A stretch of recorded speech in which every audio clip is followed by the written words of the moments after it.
yan. Dito po lamang sa DWIZ 882.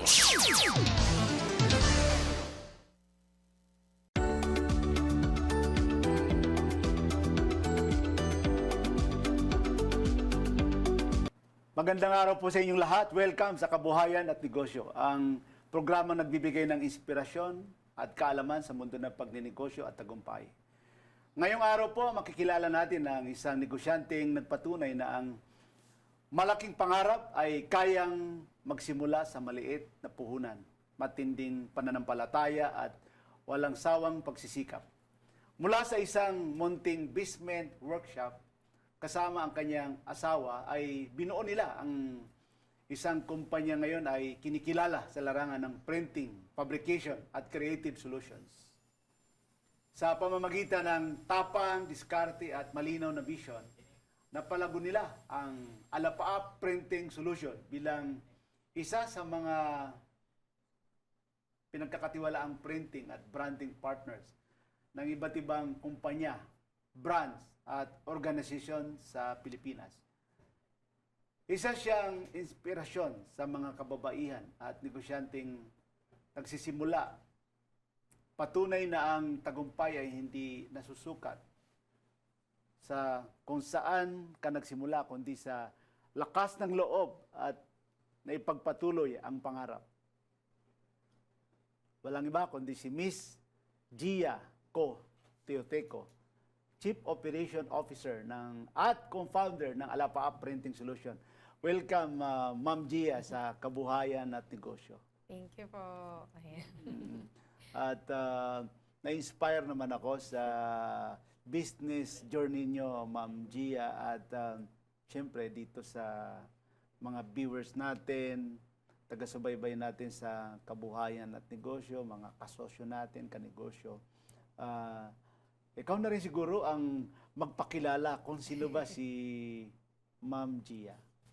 Ayan. Hello. So, ako si Gia. Hello. Ako si Gia. Ang Alapaap has been around for 7 years. Film graduate ako. Never ko naisip na ako'y mapupunta sa larangan ng printing. Pero andito naman, I think dahil pa rin naman sa asawa ko.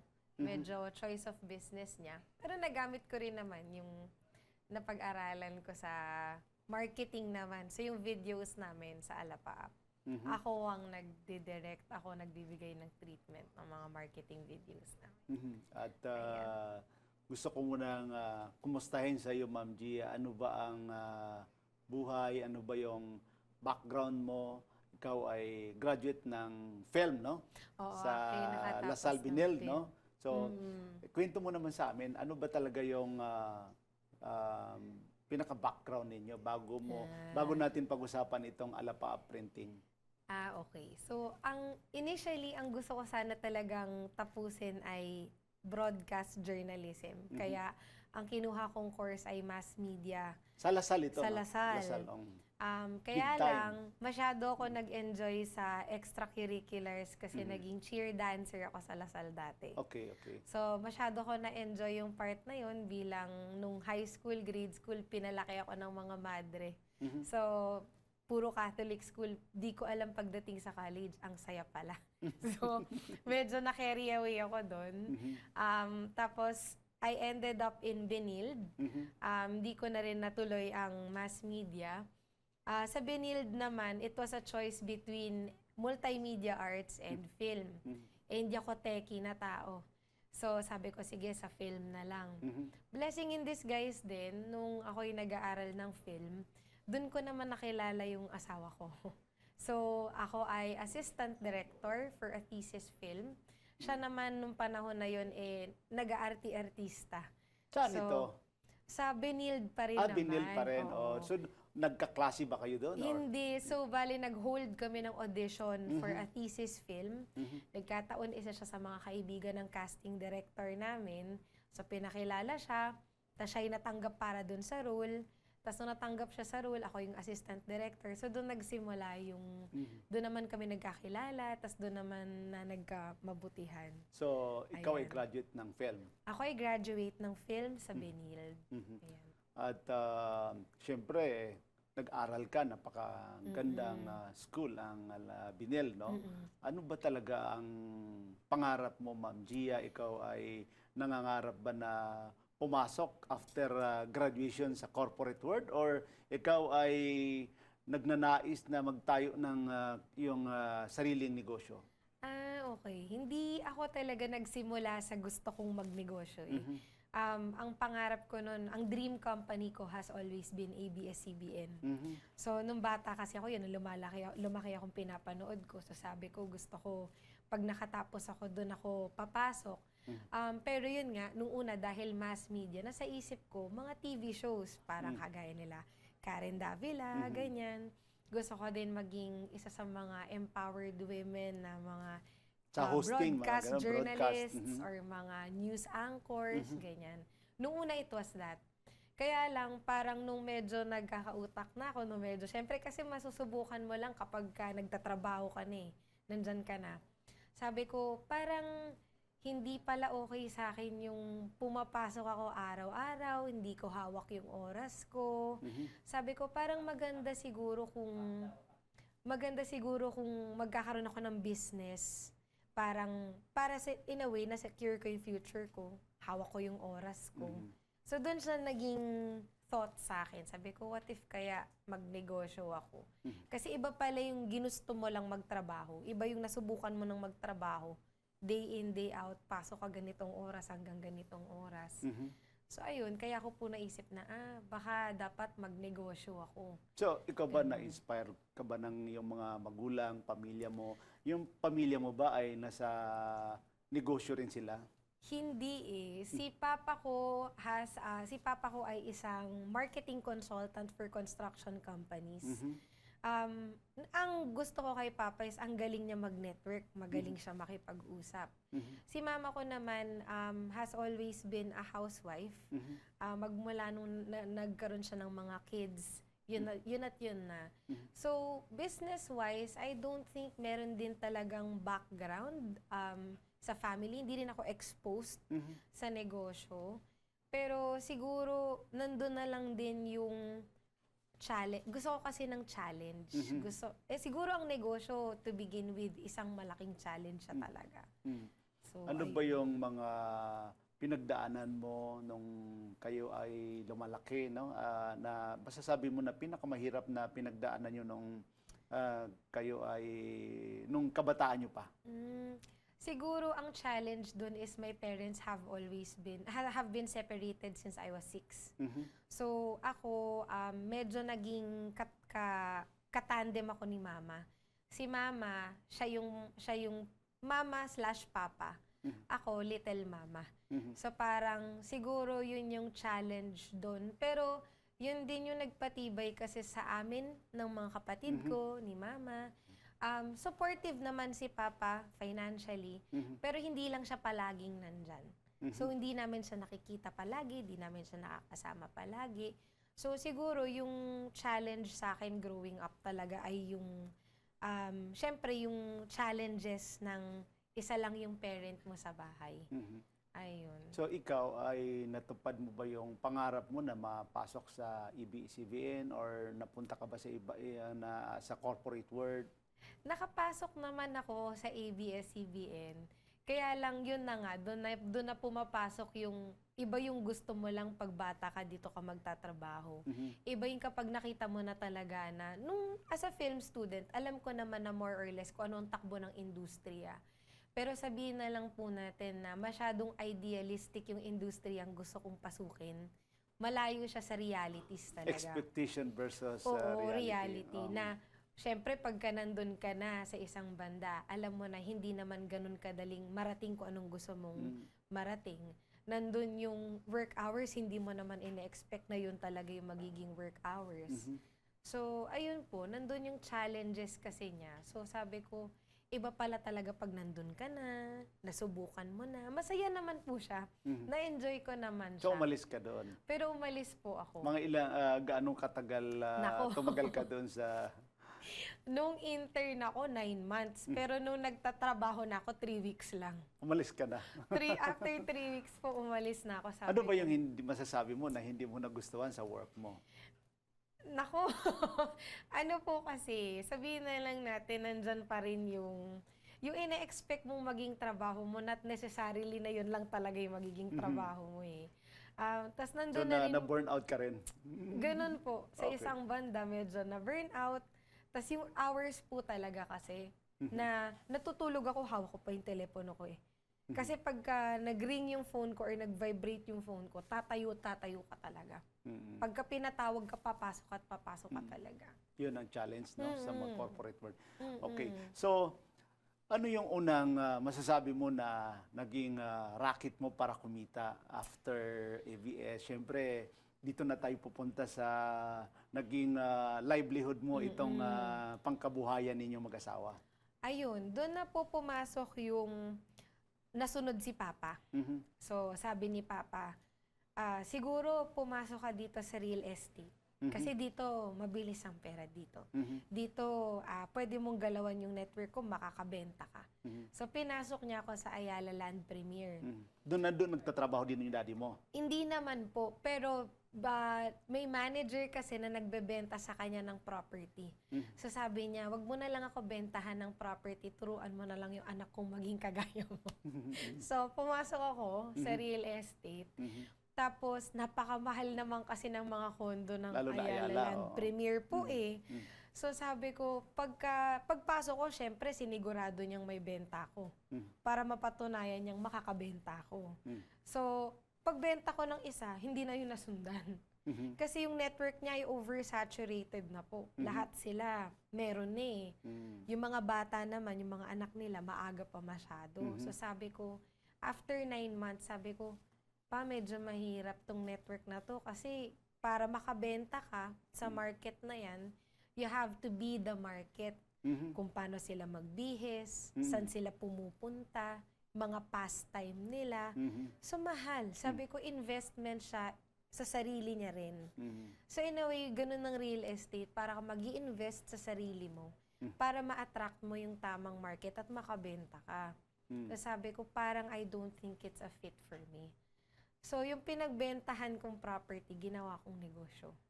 So kumita ka naman, nakabenta ka naman.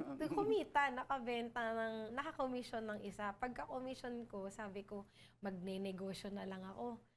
Ayoko na kasi ganun din eh. Papasok ka sa opisina every day, 8 to 5. Tapos yung traffic from Quezon City to Makati.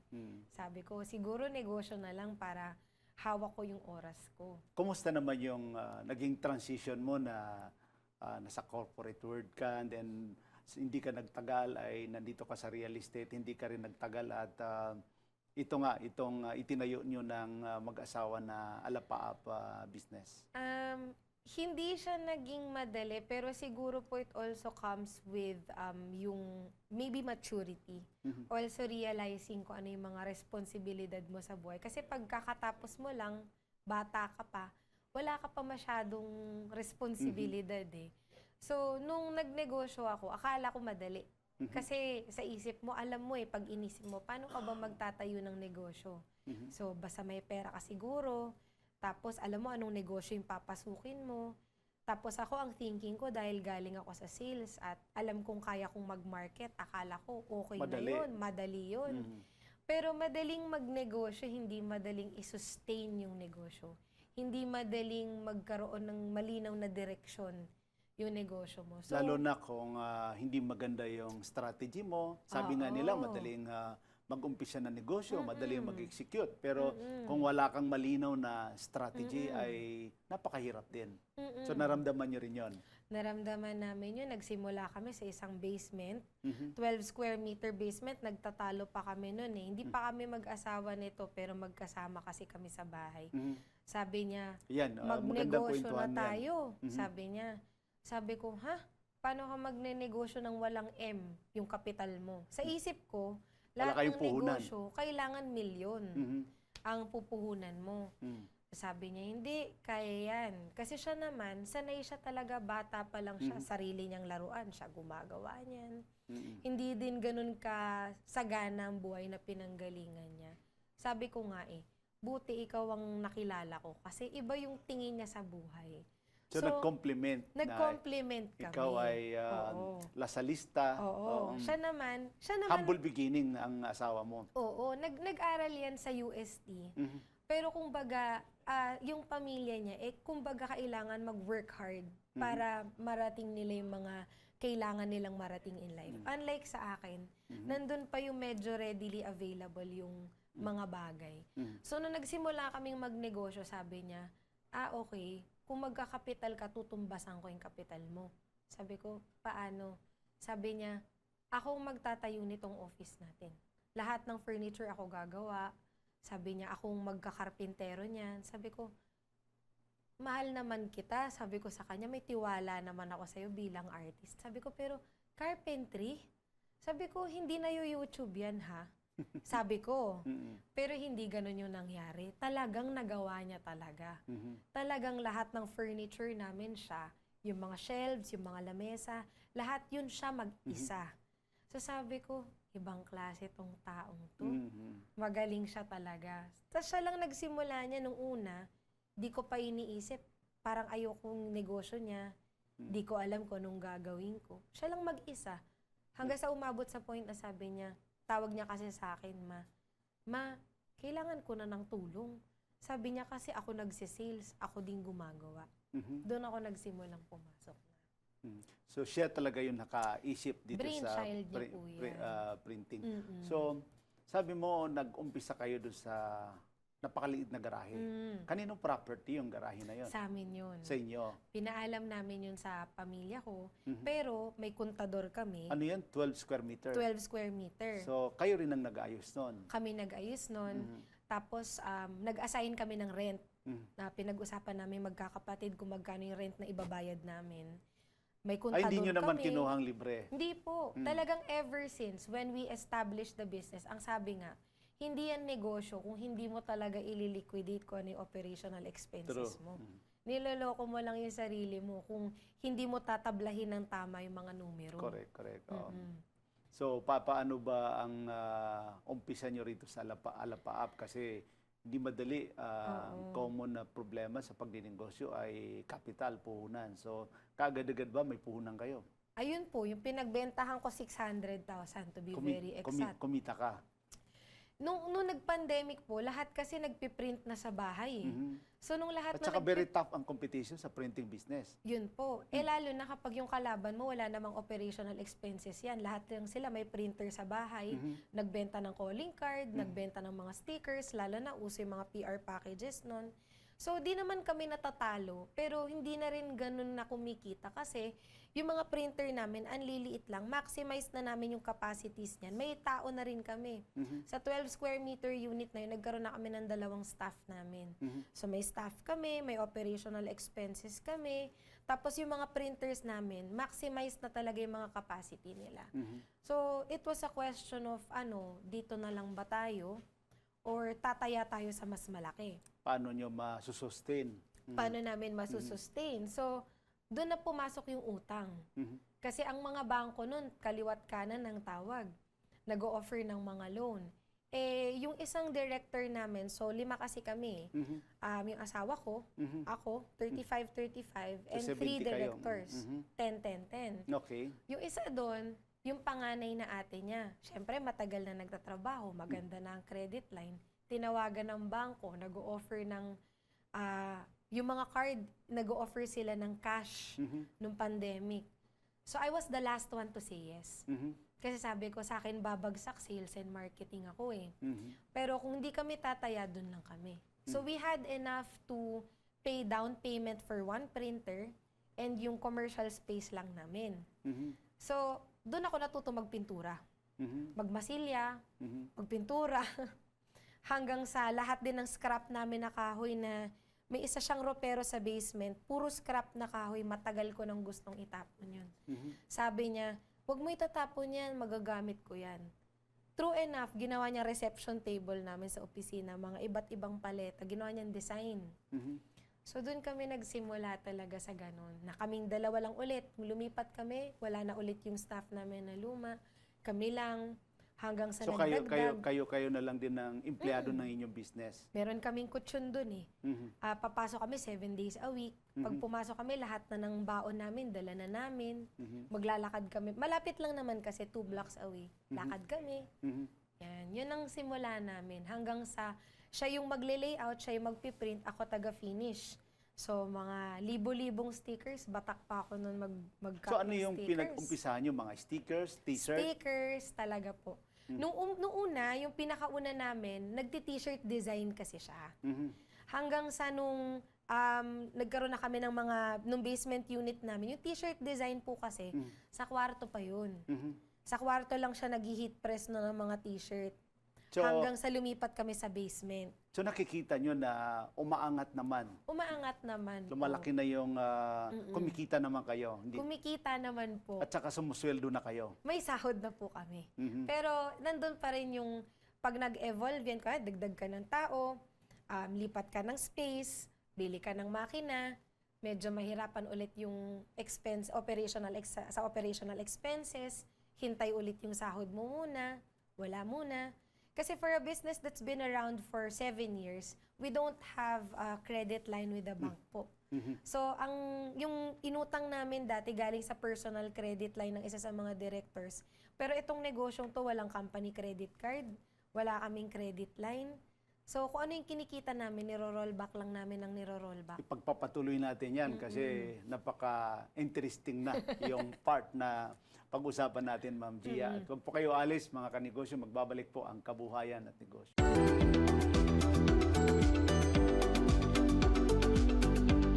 Kanegosyo, nandito pa rin po kami ni Ma'am Gia sa Kabuhayan at Negosyo. So, Ma'am Gia, napaka-ganda ng kwento ninyo dito sa Alapaap business nyo.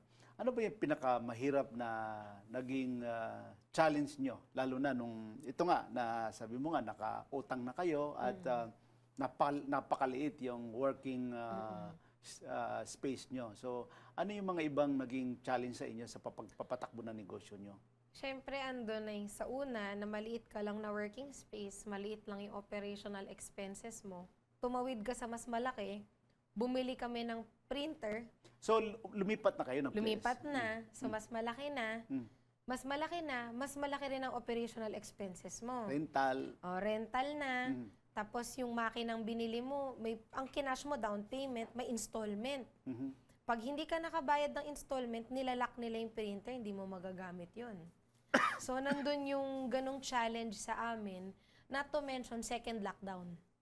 Nangyari yung second lockdown. Kakalipat lang namin, pagkalipat namin, second lockdown. So, andun po talaga yung paano ba namin gagawin na pagsasabayin mong i-build mo yung operations ng negosyo mo, tas dalawa lang kami, tas ima-market din namin yung negosyo namin. So, syempre, kinailangan magkaroon kami ng tao. Pag nagkaroon ka ng tao, bilang alam naman to ng mga SMEs hindi mo kaagad kayang magbigay dyan ng minimum wage. Hindi mo kaagad kayang pasahurin niya ng malaki. So dahil di mo kayang pasahurin ng malaki, ang i-expect mo makukuha mong empleyado, hindi pa gaanong marunong.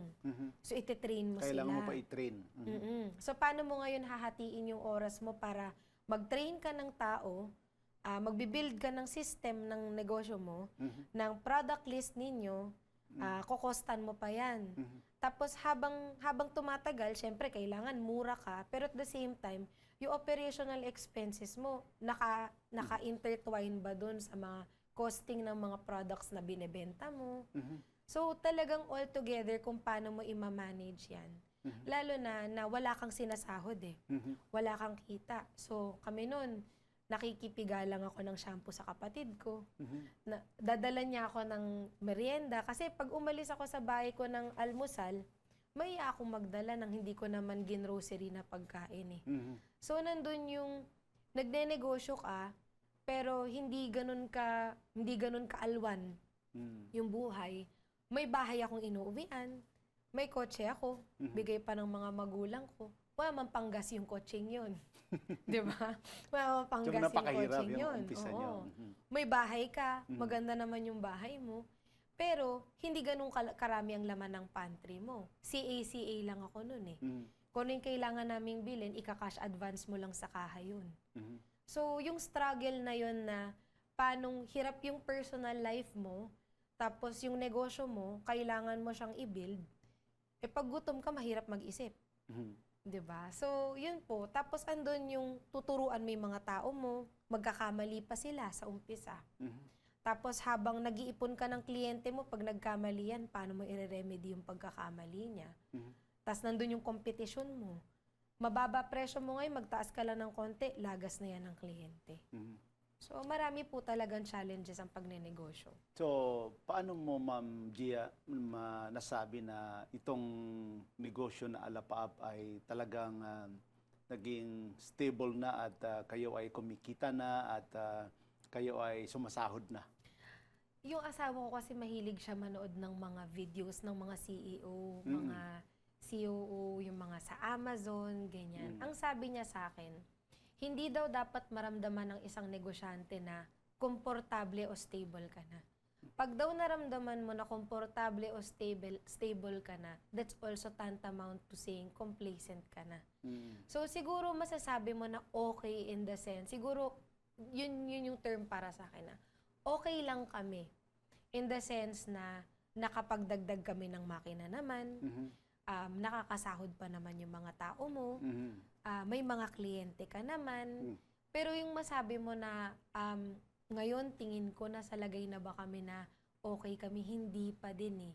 Hindi pa din kasi nandun pa rin yung hindi pa namin na-achieve yung mga number of clients talaga na gusto mo on a monthly basis. Hindi pa namin talaga nakukuha yung mga makina na gusto naming magkaroon kami. Pero siguro okay naman po kasi hindi naman humihinto ang operations namin. Tumatakbo naman kami talaga. So, yung mga client nyo ba, may mga client na rin kayo na mga corporate na, malalaki? May mga corporate clients naman po tayo. Hindi lang pa siya ganun karami, pero meron naman po. So, paano ba yung naramdaman nyo nung pandemic na lumalaki yung demand sa negosyo? So, very limited naman yung mobility ng ninyo sa negosyo. So, kayo ba apektado rin kayo nung nagkaroon ng pandemic? Opo, apektado talaga nung pandemic. Lalo na printing. Oo, kasi dun nga po, yung height ng pandemic, nasa basement kami. Actually, pandemic po na-establish ang negosyo 2019 eh. So, sumabay kami. Ang marami po nun, sticker printing talaga kasi para sa mga sabon, alcohol, PR packages. Okay siya nung umpisa. Hanggang nga po dumating sa point na ang dami mo ng kaagaw, ang dami ng ibang gumagawa. So, nandun po talaga yung paano ba kailangan mag-evolve, kailangan madagdagan yung products. So, at that time na pinaka-heightened yung competition sa amin, dun kami sumugal. So, nung sumugal kami, muntik na rin akong bumigay. Sabi ko, umabot ako sa point na sabi ko, kaya ko pa ba? Kaya ko pa bang ilaban to? Pero kasi pagka tinrabaho mo, ginawa mo, pag tinitignan ko yung mga dingding, pininturahan ko tong dingding na to, hindi ko pwedeng iwan tong opisinang to. Pag tinignan mo yung asawa mo na alam mong sama kaming dalawa sa hirap at hindi ka talaga bibigay eh. Lalaban at lalaban ka. Apektado ng pandemic, lalo na ngayon po. Ngayon mas matindi sa pandemic eh, kasi ang kalaban mo, oil price hike, lahat mataas. Tapos sa isang banda, dahil lahat mataas, tumataas ang consumables namin. Ang presyo ng products namin, hindi namin pwedeng itaas. Tapos, tumataas ang minimum wage. So, lahat tumataas. Pero sa isang banda, kung negosyante ka talaga, kailangan lagit-lagi kang lagit-lagi kang gagawa ng bago. So, marketing po. Ang sagot sa amin has always been marketing, building a network that we can move around. Kasi pagka negosyante ka, pag negosyo ka, kailangan may network ka, hindi pwedeng wala. Oo. At saka, tama po kayo na ngayon, yung pinagdadaanan natin ngayon ay mas matindi pa sa pandemic dahil napakahirap, lalo na sa mga SME na malaking tinamaan sa pagtaas ng krudo, Crudo. ang mga cost ngayon ng mga raw materials ay talagang nagtaasan. Nagtaas lahat. Napakahirap mag-sustain ng negosyo ngayon, ngayong panahon na ngayon. At dollar pa ngayon ay at saka yung mararamdaman mo yung economic growth, dumadami lalo yung walang trabaho, taas ng mga pangunahing bilihin. So napakahirap po. So ano ba ang masasabi mo, Ma'am Gia, yung pinakaunang malaking project na ginawa ng negosyo nyo? Ang turning point po namin doon sa maliit na 12 square meter basement unit pa namin yun. Nakatanggap ako ng order para sa isang multinational company sa BGC. Through an agency naman po. So, nung panahon na yon, ang sabi, kailangan nila ng 3,300 t-shirts, 3,300 cards, 2,800 tote bags. Yung mga printer namin ganyang kaliliit. So sabi ko, paano kaya to? So usap kaming dalawa. Round the clock kami. Ako, yung asawa ko, 2 empleyado, 4 kami. So kasama ako dun sa nag-heat press ng mga t-shirt na yon. Tapos pag may tao ka kasi, hindi ka magbibigay ng quota na hindi mo alam kung kaya niyang gawin. So ako muna, isang box ng t-shirt, pinrest ko at inurasan ko yung sarili ko. Takot namin hindi kami aabot sa oras. 2 weeks lang ang lead time ng lahat ng yun. Naitawid naman po namin. Natapos namin siya, nagawa namin siya. So in a way, pag nakakuha ka ng ganung project at nakaya mo, at ganun lang yung kapasidad mo, lalakas ang loob mo. Kaya ko pala to. So nakadagdag yun sa nung sinabi na, lika na, lipat na kaya tayo. Alinlangan ako, pero sabi nila, hindi, kaya nga natin nakagawa nga tayo ng ganito Sige, sa bagay. So lagi po kami nagte-take on ng project na higit sa kapasidad namin. Higit lagi sa kapasidad namin. Yun yung magpapaalala sa'yo na kaya pa, kaya mo pang mag-grow, kaya mo pang tumaas pa. Ayun po. At pagpapatuloy natin yan, Ma'am Gia, sa pagbabalik po ng kabuhayan at negosyo.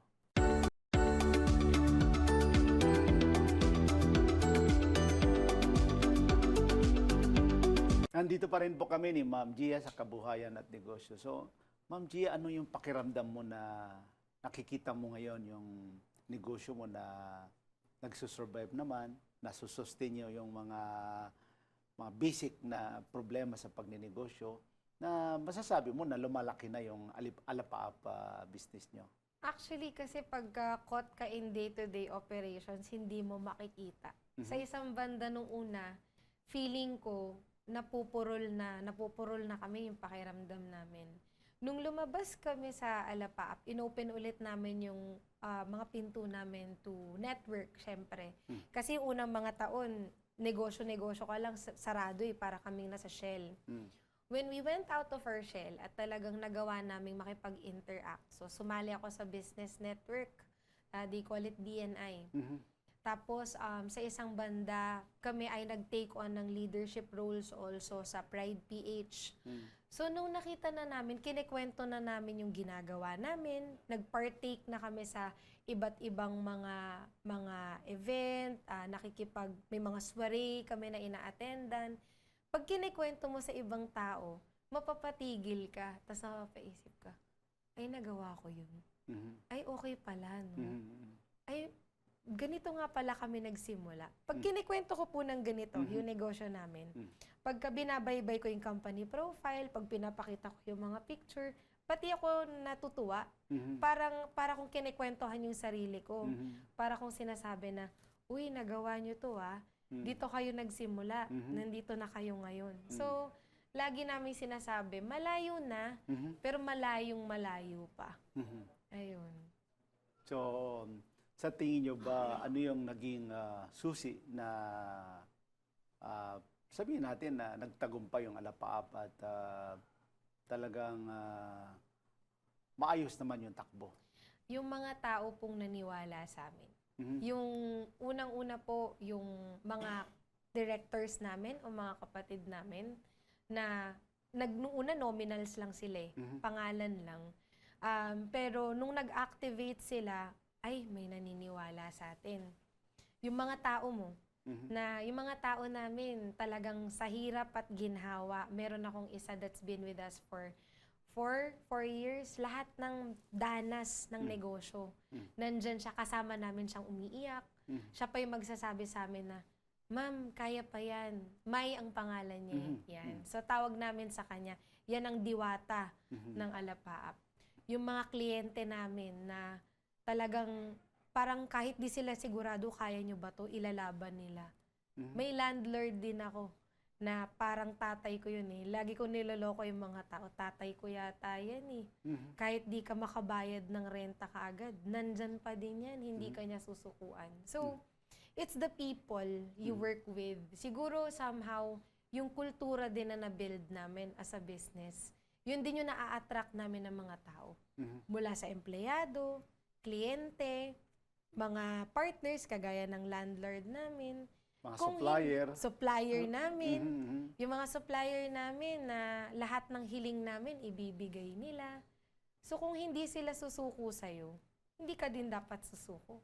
Ikaw ba may ibibigay ka na tip, Ma'am Gia, na paano mo hinahandle yung mga pressure, stress, katulad ng mga kinukwento mo, yung pang-araw-araw na problema? Doon napapasok yung asawa ko. So, kaming mag-asawa, ang greatest challenge namin ay magnegosyong magkasama. Pero yan din ang greatest accomplishment namin. Siguro ang pinakamaganda sa lahat doon ay pareho kami ng goal sa buhay. So, pag hirap na kami sa mga pinagdadaanan namin, pipikit kami, mag-imagine kami, ano nga ulit yung goal? Makabili ng beach property sa Zambales. Yun. Yan ang gusto namin. O kaya kapag stress na kami, yung mga staff namin, magbabanding kami, mag-aayaya ng bonding na, Ma'am, isang bote lang, yung mga ganyan. Yun yung mga magpapalakas sa'yo, yung love mo for what you do. Tsaka yung mga taong kasama mo. So, pag may mga kasama ka kasi, you'll never feel alone. Correct. So, dahil sa kanila, lalaban ka, magpapatuloy ka. Tsaka magandang yung teamwork sa Teamwork pagninegosyo. talaga. So, ano yung pinakamahalagang lesson, Ma'am Gia, na masasabi mo na natutunan mo dito sa business journey mo? Dapat palagi kang may intention. Dapat laging malinaw sa'yo yung intention mo. Your intention can change over time. Pwede ngayon, iba yung intention mo, bukas, iba yun. Pero somehow, it gets you from one point to another. So, dapat at the very least, malinaw yung intention mo.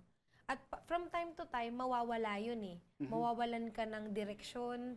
Kahit yung intention mo, hindi mo na alam kung ano na ba. Kasi nagbabago, nag-e-evolve. Kasunod na nun, pinaka-importante kung sino yung kasama mo. Sa negosyo man o sa buhay man, kailangan lagi tayong merong team na susupport sa atin, yung family natin. Yung mama ko, nagtatago pa rin ako sa ilalim ng kumot kapag nasistress ako. Yayakap pa din ako dun, iiyak pa din ako, kala mo bata. So, importante yung mga taong nakapaligid sa'yo at yung intention mo. Ano ba yung masasabi mo na paano nyo pinapanatili ang magandang relasyon sa mga client ninyo, empleyado, supplier? Ano yung sikreto nyo dyan, Ma'am Gia? Siguro it starts po within. So, kunwari ikaw, kung ako, ang goal ko kasi ay dapat na pagka nagne-negosyo ako, dapat straightforward, oo. Pero sa isang banda, you also build good relationship. Pag build good relationship, kailangan may nabibigay ka din. So, kunwari sa mga supplier ko, pag nag-request ako sa kanila, kailangan may ganti din ako sa kanila. So, kunwari, sabihin natin, itong supplier na to, hindi ko naman dyan gustong bumili ng material eh. Kaya lang inaalagaan niya ako eh. So, babalikan ko din siya. Ganun dapat. Ganun din sa mga empleyado mo. Yung mga empleyado mo, nagtatrabaho sila ng mabuti para sa'yo. Maganda ang trato nila sa'yo. Dapat maganda din ang trato mo sa kanila.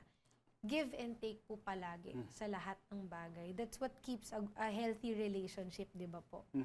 So, yun. Sa mga aspiring businessman, gustong magsimula rin ng negosyo katulad mo, meron ka bang ma-advise sa kanila na lalo na yung mga natatakot mag-umpisa, i-execute nila yung kanilang iniisip na pagsimulang negosyo.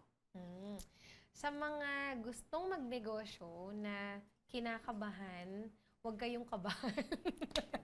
Yung Ituloy parang- nyo na lang. Yun na lang po kasi siya, parang sa isang banda, ako nun kabado ko, pero kasi ang difference ko ay may business partner ako na asawa ko eh. Mhm. So siya yung matapang sa amin eh. So kumbaga just do it, sabi nga nila. Gagawin mo lang talaga.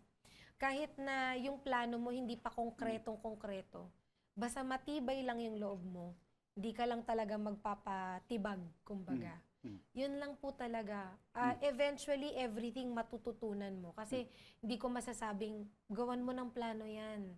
Kahit gawan mo yan ng plano pag nandyan ka na, nakasalang ka na, Mhm. hindi pa rin yan masusunod eh. Mhm. So, kailangan lang tibay ng loob, tibay ng sikmura. Mhm. Malakas ang loob. Malakas kailangan ng loob mo. Malakas din dapat ang sikmura. Ma'am Gia, saan mo ba nakikita itong Alapap in the next 5 years? Ano ba ang mga plano nyo? Ano ba ang mga mission, vision na gusto mong ma-achieve ni Alapap Printing in the next 5 to 10 years? So, nung binuo ni Sky, so yung asawa ko Ni ng Sky, asawa, oo. no? Pangalanan natin ng asawa. Nung binuo ni Sky ang Alapaap, ang Ganda ng vision pangalan ng niya, asawa mo, diba? Sky. Oo. Kaya po siya Alapaap. Alapap. Okay, okay. So, nung sinimulan niya ang Alapaap, ang vision niya has always been na gusto ko ang Alapaap magiging Jollibee of printing. Wow. Nasabi niya, gusto ko ito yung printing na kumpanya, oo, pwede ring walk-in, yung kumbaga sakop niya sana lahat, na hindi siya yung mai-intimidate yung taong pumasok kasi hala malaki siyang kumpanya. Hindi rin naman siya yung kumbaga in terms of quality ay yung ganun po. Gusto namin siya ipasok sa mid-range. Mhm. Sana economically kaya siyang Franchise. gawin. Oo, at gusto okay. namin siyang i-franchise talaga. Okay, okay. Mm-mm. So baka may short message kayo sa mga viewers natin, mga suki ng kabuhayan at negosyo. Your parting words, Ma'am Gia. May parting words. So, para po sa lahat ng mga aspiring na negosyante dyan, lakasan nyo lang ang loob nyo. Dapat linawin nyo lang yung mga intention nyo. Huwag kayong matakot. At saka maghanap kayo ng mga kakampi ninyo. Palagi. Yan. Yun lang po. Maraming salamat sa iyo. Maraming salamat po. Ma'am Gia Teotico sa pagbabahagi ng inyong kwento, inspirasyon at makabuluhang journey sa mundo ng pagninegosyo. Tunay na kahanga-hanga ang inyong dedikasyon, sipag at pananindigan na palaguin ng Alapaap Printing Solution Inc. Mula sa simpleng simula tungo sa isang matagumpay at resipitadong kumpanya. Naway magsilbing inspirasyon ang iyong kwento sa ating mga tagapanood, lalo na sa mga nangangarap magsimula ng kanilang negosyo at sa mga dumaraan ngayon na matitinding pagsubok sa ating lahat. Patunay kayo na sa tiyaga, tamang diskarte at matatag na pananampalataya, walang imposible para sa isang Pilipinong nangangarap para hindi magtagumpay. Ako po si Gani Makatuman, nagpapaalam at nagpapasalamat. Patuloy po natin tangkilikin, suportahan ng mga lokal na negosyong Pilipino. Para po sa mga hindi nakapanood ng ating mga nakaraang episode, maaari niyo pong balikan ang aking YouTube channel, Gani Makatuman, Kabuhayan at Negosyo. At ang aking Facebook page, Kabuhayan at Negosyo, Gani Makatuman. Huwag po natin kalimutan mag-like, subscribe at i-follow na rin natin para sa mga bagong episodes at update.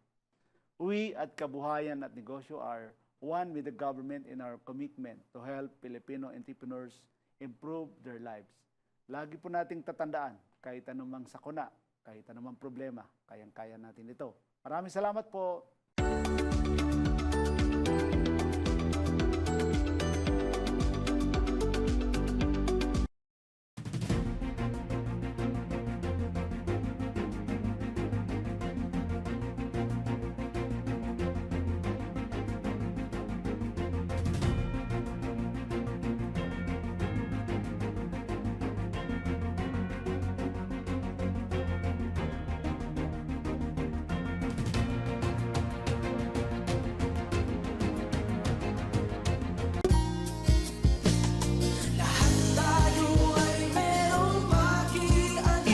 ang DWIZ 882. Todong lakas sa balita at impormasyon, todong lakas sa musika, at todong lakas sa public service. Ito ang DWIZ 8